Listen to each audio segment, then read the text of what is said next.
receivers are normally conducted every Tuesday between 6 p.m. and 7 p.m. local time, and every Wednesday between 11 a.m.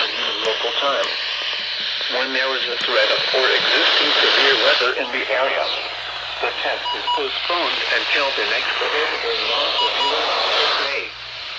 This broadcast originates from the National Weather Service Office in Louisville from a transmitter located near Horse Cave on a frequency of 162.5 megahertz. Reception of this broadcast and the warning alarm will vary at any given location. To provide the most consistent warning service possible, the warning alarm will be activated for watches and warnings affecting the following counties.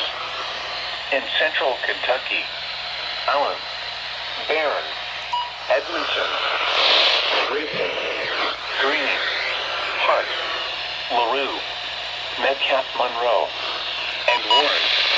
This concludes the test of the NOAA Weather Radio Warning Alarm and Emergency Alert System.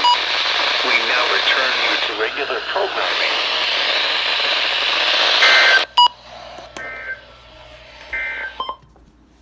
That's all, folks.